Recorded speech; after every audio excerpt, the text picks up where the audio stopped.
Amis internautes de Dabarou, bonjour et bienvenue dans la revue des titres de ce dernier jour de la semaine.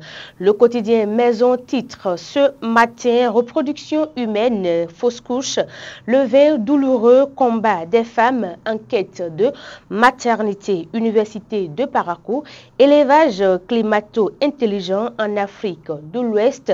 Le laboratoire Société Environnement lance le projet Smart Food. Libération à présent, phase pilote du 5e recensement général de la population et de l'habitation. 80 zones de dénombrement de 23 communes concernées au lancement. Grande décision de la RAC, 13 médias autorisés et 7 suspendus des chaînes de télévision sommées de renouveler leur convention. Le télégramme nous donne à lire à présent: pour sortie frauduleuse de camions de produits tropicaux à Tchaourou, 8 policiers, 7 douaniers et 1 civil poursuivis devant la Criette. Nouvelle force nationale NFN. Le président Wilfried Apollinaire Avoyon interpellé et gardé à la BF. Nord-Sud quotidien nous apprend ce matin du champ au marché le rôle du numérique dans le succès de l'agriculture. Taxes et impôts, plus de 2000 milliards mobilisés en 2024. L'informateur nous donne à lire aux sceptiques qui insistent sur l'option du 3e mandat pour Patrice Talon. Wilfried Roumbedi donne 2 rendez-vous. Brigade économique et financière, garde à vue notifiée à Apollinaire Avoyon. On poursuit cette revue des titres avec la boussole: gestion irrégulière de marchés publics à Porto Novo, nécessité d'un audit profond des communes pour la pérennité de la décentralisation, renforcement de l'inclusion sociale au Bénin.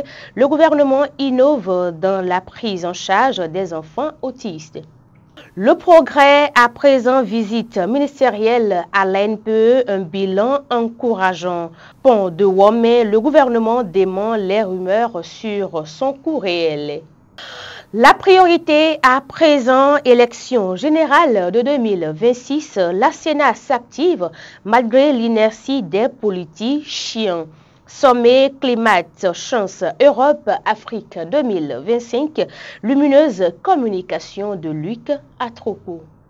Le chasseur info-violence basé sur le genre au Bénin zoome sur les composantes de la prise en charge des victimes. Revue internationale du docteur sciences de gestion Arancy Elvis M. Franck, guide de la professionnalisation de l'enseignement technique et professionnel au Bénin par l'approche de la formation par alternance. L'économiste nous apprend compétitivité des économies en Afrique. L'UEMOA mise sur le développement humain et la citoyenneté. Le Grand Matin nous informe à présent inclusion sociale au Bénin, l'engagement du gouvernement vis-à-vis des enfants autistes renforcé.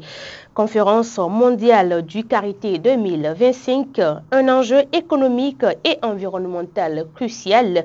Le Bénin sous les projecteurs en mai prochain. L'autre quotidien nous donne à lire construction de lycées techniques, essor des enseignants recrutés, l'assurance du gouvernement sur l'aboutissement du projet.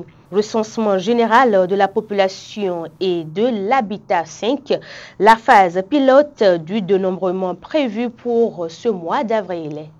Dans le quotidien Fraternité, on peut lire ce vendredi matin: choix du conjoint par les jeunes, la vie à deux en perte de valeur, inclusion sociale.